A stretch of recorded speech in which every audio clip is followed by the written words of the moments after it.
이제 우리 성경 말씀을 함께 보시겠습니다. 우리 성경 말씀 구약 성경 시편 32편 1절과 2절의 말씀이 되겠습니다. 구약 성경 822면인데 다 찬율로 믿고 제가 봉독해 올립니다. 허물의 사함을 얻고 그 죄의 가리움을 받은 자는 복이 있도다. 마음에 간사가 없고 여호와께 정죄를 당치 않은 자는 복이 있도다. 아멘. 시편이 시작하면서 1편에 복이 있는 자는 이렇게 시작을 하죠. 오늘 이 시편 32편에도 복이 있는 자에 대해서 말씀을 하는데, 오늘 이것은 다윗이 하나님께 드리는 죄사함에 대한 감사의 고백입니다. 믿음의 사람 다윗도 한때 죄에 넘어진 때가 있었습니다. 우리가 선줄로 생각하느냐, 넘어질까 조심하라.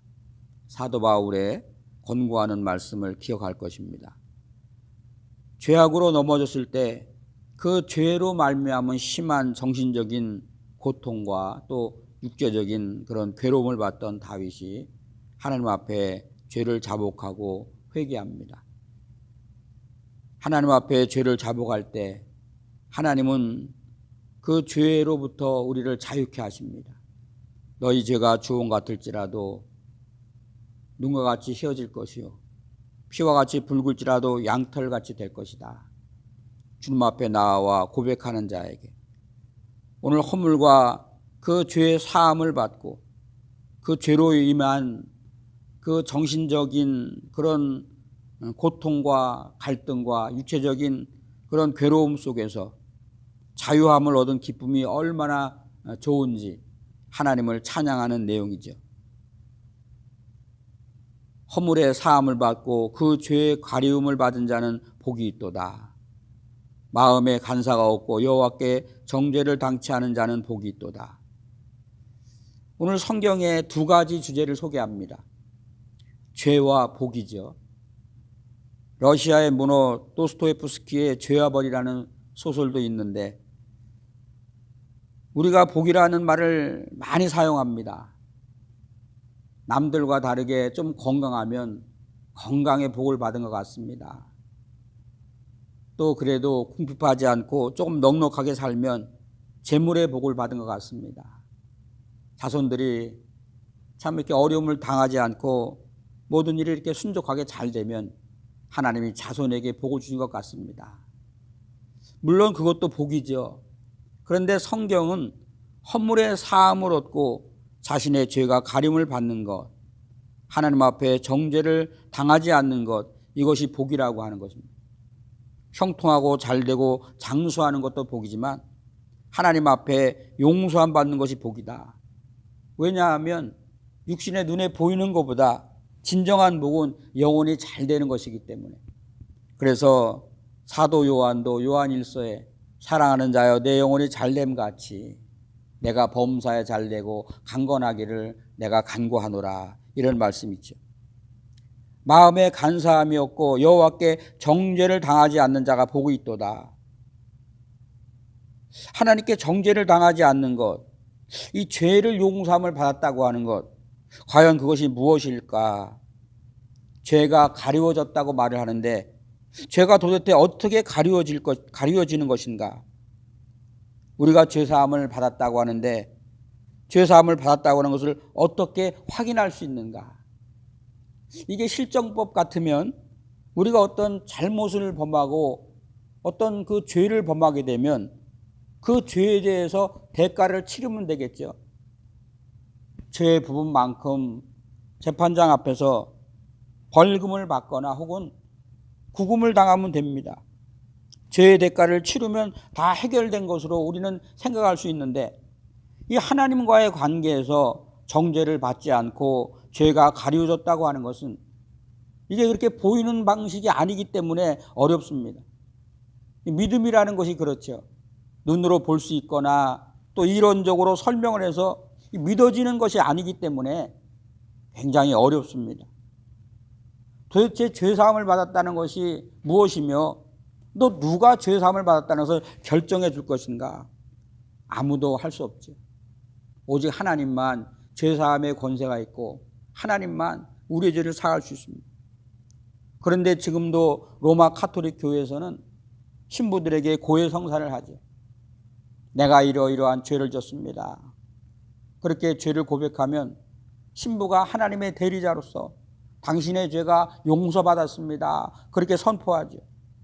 그리고 마리아에게 이렇게 해라 이렇게 해라 하는 이런 방식으로 당신의 문제가 해결된 것처럼 말하지만 사실은 성경과 다릅니다. 죄를 사할 수 있는 권세는 오직 하나님밖에 없기 때문에 우리가 하나님 앞에 직접적으로 오늘 히브리서 4장에 있는 말씀이 그거 아닙니까? 우리가 긍휼하심을 받고 때를 따라 돕는 그 은혜를 얻기 위하여 은혜의 보좌 앞에 담대히 나아갈지니라. 우리 그리스도께서 십자가의 죽으심으로 속죄 제물이 되셔서 성전에 성소와 지성소를 가리고 있던 그 휘장이 갈라지면서 단번에 주님 앞에 나올 수 있게 되었다. 그래서 하나님 앞에 직접적으로 나갈 수 있는 이런 은혜가 열린 시대에는 어느 누구도 다른 사람들의 죄에 대해서 용서함 받았다 아니다라고 하는 것을 결정할 수 없다고 하는 것이죠. 근데 이게 우리에게 딜레마가 되고 함정이 되죠. 왜 그러냐면 죄 용서함을 받았다고 하는 어떤 이런 것이 확실치 않기 때문에 뭔가 좀 내가 죄 용서함을 받았다고 하는 확신할 수 있는 그런 방법들을 사람들이 자꾸 찾아갑니다. 그래서 속아 넘어가기도 하죠. 실제적으로는 용서함을 받지 못했는데도 나는 용서함을 받았다 자꾸 자기 암시를 함으로 해서 혹은 뭔가 조금 선행을 하면서 내가 이만큼 선행을 했으니까 내가 용서함을 받지 않았겠는가 그런 식으로 착각을 하고 자기를 기만한다고 하는 겁니다. 그래서 우리가 죄가 무엇인지 먼저 바르게 알 때 하나님의 은혜가 무엇인지 죄의 용서함이 어떤 것인지 하나님의 축복이 어떤 것인지를 우리가 알게 된다고 하는 거죠. 오늘 성경 본문에는 먼저 이 죄라고 하는 것을 허물이라고 말을 합니다. 우리가 보통 허물이라고 말을 하면 사소한 것, 어떤 실수를 말하는 것 같지만 성경은 그렇지 않습니다. 성경에서 지금 말하는 허물은 반역하는 죄를 허물이라고 말합니다. 하나님은 창조주시고 우리는 피조물이기 때문에 마땅히 인간은 창조주이신 하나님의 뜻에 순종하고 그 뜻을 따라 살아가는 것이 그 피조물된 우리의 도리라고 하는 거죠. 그런데 인간이 교만하여져서 창조주 하나님을 거역하고 온갖 죄악을 범합니다. 이것이 어느 순간에 우발적으로 원치 않았지만 지어지는 그런 죄가 아니라 고의적인 죄다, 반역이다라고 하는 거죠. 이것은 분명히 창조주 하나님 앞에 피조물된 우리 인생이 해야 될 도리가 아닌 것을 알면서도 행했다고 하는 반역이라고 하는 거죠. 성경은 그것을 죄라고 말합니다. 두 번째로 죄라고 말한 이 말이 하타라고 하는 뜻인데 이것은 또 하말티아라고 해서 관역을 벗어나다. 이제 이것이 뭐냐 하면 조금 고의적은 아니지만 조금 실수하는 거, 실패하는 거 그런 것을 말하죠. 잘못된 관행이나 습관을 쫓아 살아갑니다. 거짓된 종교 행위에서 마음의 안식을 얻으려고 하는 것. 하나님께서 우주 만물을 창조하시고 또 하나님의 그 질서를 세워가죠. 그래서 우리 모든 피조 세계는 하나님의 창조의 질서대로 살아가야 되는데 이것을 성경은 신적인 계시다 이렇게 말을 하죠. 근데 우리 인간이 이 하나님의 이 신적인 계시, 하나님의 창조의 섭리를 거역했다고 하는 거예요. 그 언약과 말씀을 불순종하고 하나님의 질서를 벗어나서 곁길로 갔다. 바로 그 대표적인 것이 우상 숭배라고 하는 겁니다. 우리는 하나님만 섬겨야 되는데 하나님 아닌 단인 것을, 돈을 사랑한 것이 일만하게 뿌리다, 그런 것처럼 하나님 아닌 단인 것을 사랑하는 그런 그 잘못된 길로 걸어가는 것, 바로 그것이 바로 죄다 이렇게 말하죠. 그 다음에 세 번째에 이 죄악으로 번영된 아온이라고 하는 말이 있죠. 이것은 뭐냐 하면 그 인간은 하나님의 피조물에게 다스리고 정복하라. 이 다스리고 정복하라는 것은 압제하고 착취하라는 것이 아닙니다. 하나님의 나라를 확장하고 하나님의 나라를 이루어가라고 하는 것이죠. 그래서 우리 특별히 구원받은 성도들은 이웃을 향해서 이 세상에서 하나님의 정의와 그 긍휼을 베풀면서 살아가야 됩니다. 그런데 인간들이 자기 욕심에 빠져서 자기 욕심을 이루기 위해서 시기하고 미워하고 다투고 거짓으로 모함하고 살인합니다. 그런 악행을 범하죠. 그래서 그런 악행으로 말미암아 남에게 고통을 주는 행위, 바로 그것이 죄악이다. 우리가 본의 아니게, 우리가 모르는 사이에 우리 인간들이 살아가면서 이런 종류의 죄악들을 행한다고 하는 것이죠. 그래서 성경은 로마서 3장 23절에 모든 사람이 죄를 범하였음에 하나님의 영광에 이르지 못하더니, 우리가 연약하기 때문에 자신도 모르는 사이에 그 죄에 넘어지게 돼 있죠. 거룩한 하나님이 그 죄와 함께 하시지 않기 때문에 그의 영광에 이를 수 없다. 하나님의 영광에 이르지 못하기 때문에 우리는 반드시 죄의 사함을 받아야 됩니다. 왜냐하면 로마서 6장 23절의 말씀처럼 죄의 싹은 사망이기 때문에. 그 뒤에 나오는 말씀처럼 바로 그러나 우리가 예수 그리스도 안에 있는 그 영원한 생명, 하나님의 은사를 주님이 주셨기 때문에, 그래서 예수를 믿는 자에게는 로마서 8장 1절 2절에 있는 말씀처럼 그러므로 이제 예수 그리스도 안에 있는 자, 곧 육신을 쫓지 않고 성령을 쫓아 행하는 자들에게는 결코 정죄함이 없나니 이는 그리스도 예수 안에 있는 생명의 성령의 법이 죄와 사망의 법에서 나를 해방하였음이니라. 예수 안에는 자유함이 있어. 그런데 그 자유함을 내가 누리지 못한다고 하는 거예요. 시편 103편 130편 4절에 보니까 그러나 사유하심이 주께 있음은 주를 경외하게 하심이니이다. 사유하심, 죄의 사하심은 주님에게 있다. 성경은 그래서 참으로 주님 앞에 나와 그 죄를 고백하는 자에게는 사함이 있고 죄의 사함의 은총, 기쁨과 소망과 감사가 있다고 하는 거예요.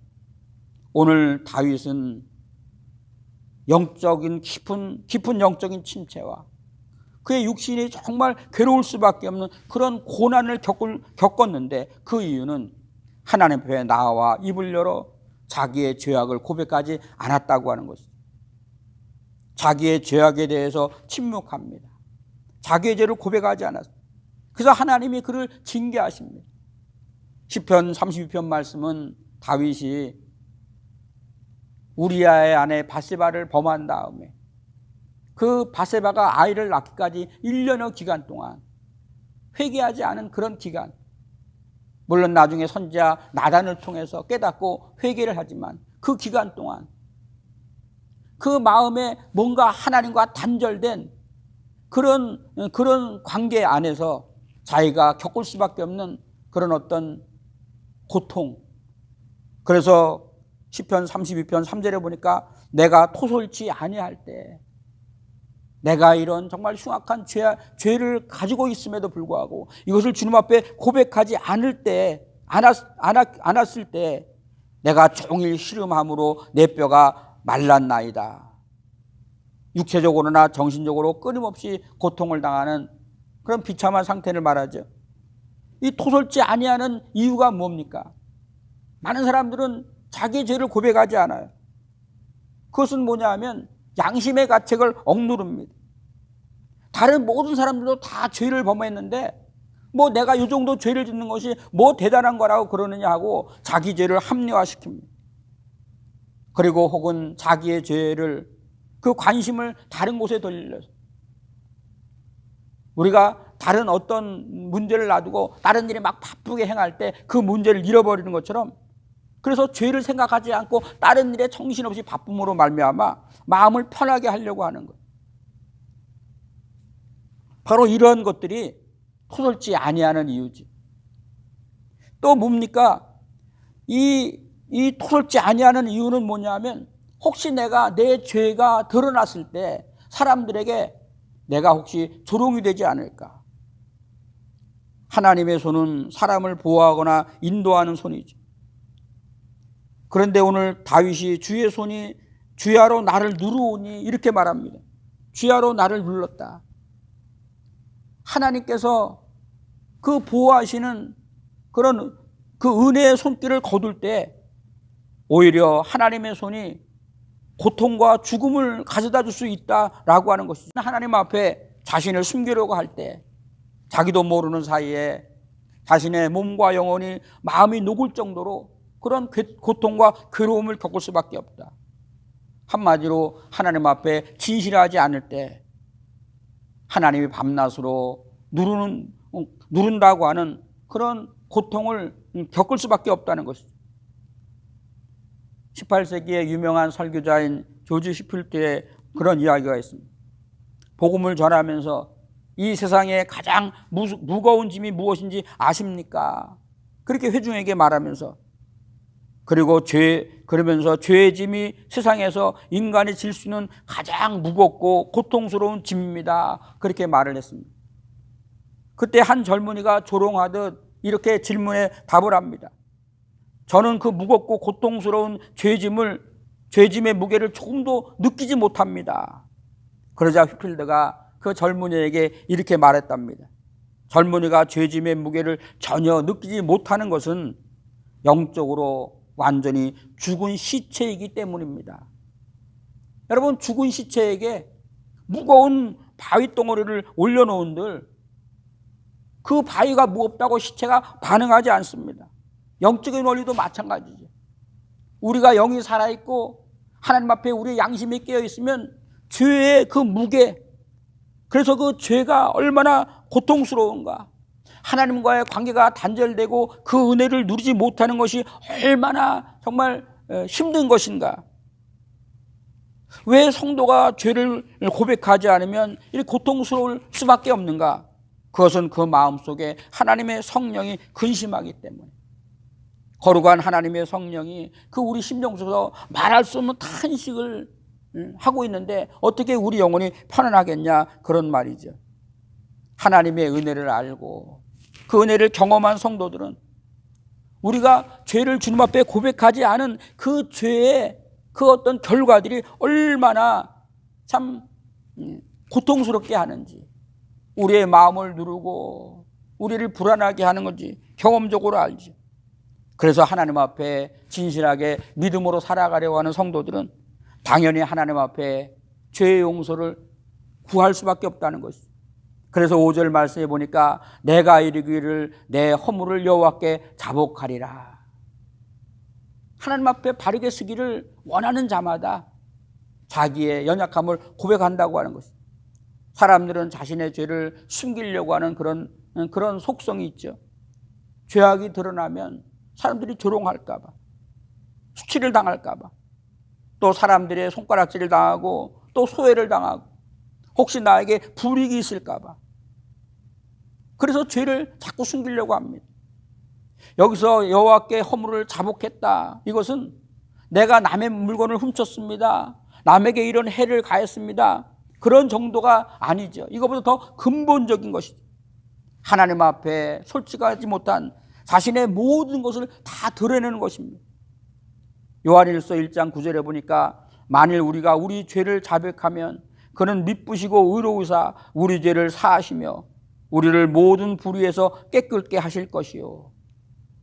하나님 앞에 우리의 연약함을 고백할 때, 내가 거룩한 하나님의 그 의를 쫓지 못하고 세상에 마음 뺏기며 살아갔던 그런 모든 연약함을 고백할 때 하나님이 사하셨다고 하는 거예요. 그 죄의 결과에서, 이 사함이라고 하는 말은 제거했다는 말이죠. 멀리 던져버렸다, 한 걸음 더 나아가서 죄가 가리워졌다, 감춰졌다. 이것은 뭐냐 하면 벌거벗은 몸에 옷을 입혀서 그 벌거벗은 그런 몸이 보이지 않는 것처럼 요한계시록 3장 18절에 있는 말씀처럼 하나님의 거룩한 의의 옷으로 우리를 입혔다고 하는 거예요.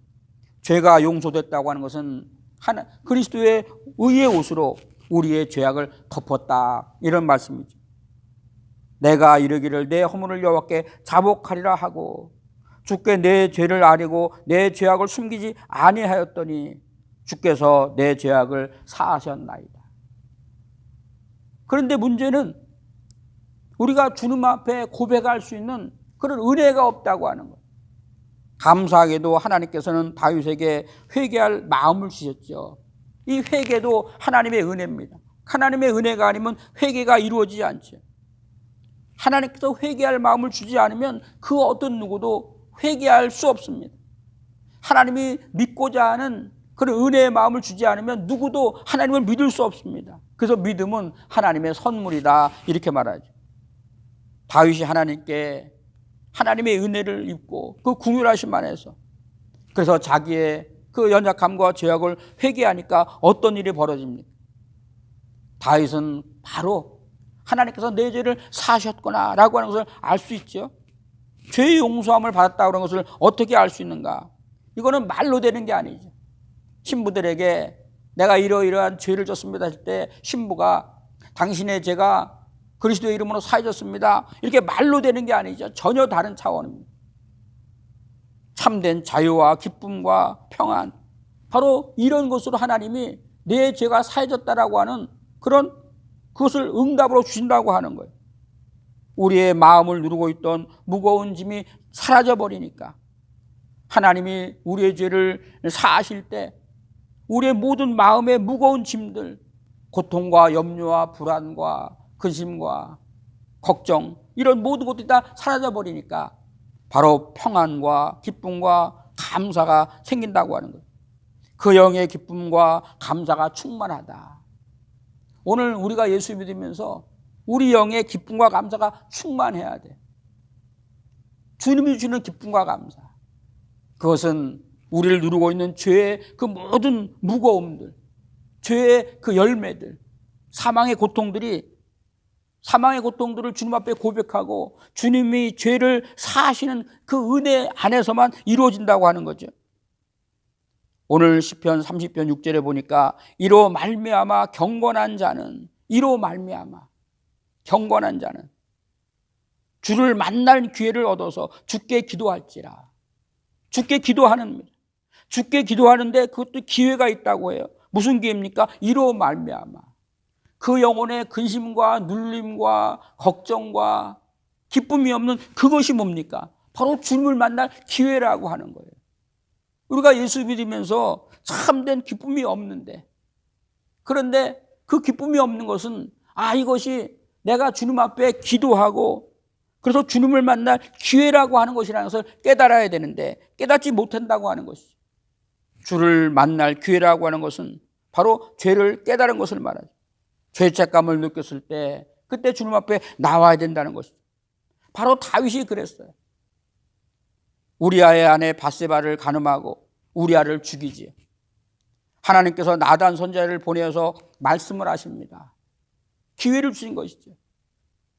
사울 왕처럼 왕의 그 권세를 가지고 나단을 무시하고 나단을 죽일 수도 있습니다만은 이것이 내가 내 하나님 앞에 죄악으로 말미암은 내 모든 그런 그 문제를 해결하시려는 하나님의 기회이구나. 그것을 깨닫는 자가 복이 있다고 하는 것입니다. 사도행전 2장에 보니까 성령이 초대교회의 모든 성도들에게 임하죠. 베드로와 요한이 성령이 충만해서 나가서 복음을 전합니다. 베드로의 설교를 듣고 사람들이 양심이 찔리죠. 사도행전 3장 19절에 보니까 너희가 회개하고 돌이켜 너희 죄 없이 함을 받으라. 그리하면 새롭게 되는 날이 주 앞으로부터 이를 것이니. 양심의 찔림을 받으면 회개해요. 회개해야 되죠. 돌이켜서 하나님의 은혜를 구해야 됩니다. 여기서 새롭게 된다고 하는 것은 우리 인간의 그 더러운 의의 옷이 다 그 더럽혀진 옷이 벗어지고 우리 주님의 세마포, 우리 그리스도의 의의 옷으로 입혀졌다, 그런 말씀이죠. 무겁게 우리를 짓누렀던 모든 죄의 짐이 다 깨끗이 청산되어졌다. 우리가 주님 앞에 우리의 약함을 고백할 때, 하나님의 도움을 구할 때 내 속에서 내 영혼을 누르고 나를 괴롭히고 고통을 줬던 모든 것들이 다 사라집니다. 하나님과의 관계가 회복되어지고 우리를 치유하시는 하나님의 역사가 나타나죠. 바로 진정한 죄 용서함을 받은 사람들에게 이러한 기쁨과 그런 감사가 충만하다고 하는 것이죠. 수고하고 무거운 짐자들아 다 내게로 오라. 내가 너희를 쉬게 하리라. 왜 근데 우리가 참된 쉼을 얻지 못하느냐? 너희가 얻지 못하면 구하지 아니하며. 여러분 7절에 보니까 주는 나의 은친서시요 환난에서 나를 보호하시고 구원의 노래로 나를 두르시리다 이렇게 말하죠. 환난에서 나를 보호하시고 그 구속의 기쁨을 하나님을 찬양하는 그거 회복된 그런 기쁨 평화, 이것은 세상이 줄 수 없는 것이죠. 그래서 우리 주님께서도 내가 주는 평화는 세상이 주는 것과 같지 않다 이렇게 말씀합니다. 이것은 받은 자 외에는 알지 못하는 겁니다. 하나님의 은혜 안에서 이 세상이 줄 수 없는 그런 하늘의 위로와 평안을 얻은 사람들은 항상 영적으로 기쁘고 감사하고 배부를 수 있다고 하는 것입니다. 시편 30편 10절에 보니까 악인에게는 많은 슬픔이 있으나 여호와를 신뢰하는 자에게는 인자하심이 두리로다. 악인은 죄를 감추는 자입니다. 무의식적으로 죄를 행하다 더 적극적으로 반역을 하는 그런 사람들이 당연히 하나님과의 관계에서 하나님이 기뻐하지 않기 때문에 그의 삶에는 많은 고난과 그리고 기쁨이 없다고 하는 것이죠. 반면에 여호와를 신뢰하는 자, 하나님을 의지하는 자, 하나님께 맡기는 자는 하나님의 인자하심으로 지켜주신다. 너희 의인들아 여호와를 기뻐하며 즐거워할지어다. 마음이 정직한 너희들아 다 즐거워 외칠지어다. 우리가 하나님을 기뻐해야 될 이유가 무엇인가?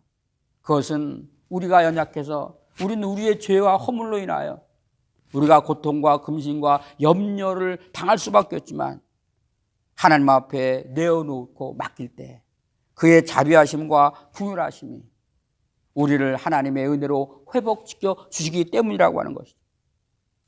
고백하지 않은 어떤 죄의 문제, 그 고통이 우리에게 굉장히 무거운 것만큼 죄를 고백하고 그 은혜를 회복하는 그런 경험이 얼마나 큰지 오늘 다윗이 말하는 이 깊은 이 기쁨을 경험하고 이 은혜를 경험하는 그런 저와 여러분이 되길 원합니다.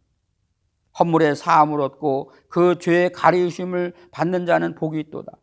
마음에 간사가 없고 여호와께 정죄를 당치 않는 자는 복이 있도다. 하나님께서 우리에게 이런 깊은 은혜와 기쁨을 공급하여 주기를 주님의 이름으로 기도드립니다. 기도하겠습니다. 자비하신 하나님 감사합니다. 오늘 우리가 살아가는 모든 삶 속에 보이지 않는 하나님의 손길 그리고 그런 모든 것들이 우리의 삶에 영향을 주고 또 우리가 주의 택하심을 입은 주의 백성으로서 또 마땅히 그의 거룩하심을 입게 하시고 그의 기뻐하시는 뜻을 쫓아 믿음으로 살기를 원하는데 우리가 너무나 연약함을 주님 앞에 고백합니다. 사람에게 고백하는 것이 아니라 주님 앞에 고백할 때 하나님의 그 사유하심이 우리에게 평안과 기쁨과 그리고 감사와 그 은혜의 회복, 죄사함의 은총으로 말미암은 그런 큰 은혜의 역사들, 그래서 우리의 삶이 더 복되게 하시고 풍성하게 하시고 감사하게 하시고 하나님을 찬양하며 영광 돌릴 수 있도록 우리의 영혼이 잘 되는 축복과 우리의 모든 범사가 형통하며 또 우리의 모든 삶이 강건한 하나님의 복을 사랑하는 모든 성도들에게 그들의 가정과 몸된 주의 교회 위에 허락하여 주시옵소서. 간절히 빌고 감사드리며 존귀하신 주 예수 그리스도의 이름으로 기도 올리옵나이다. 아멘.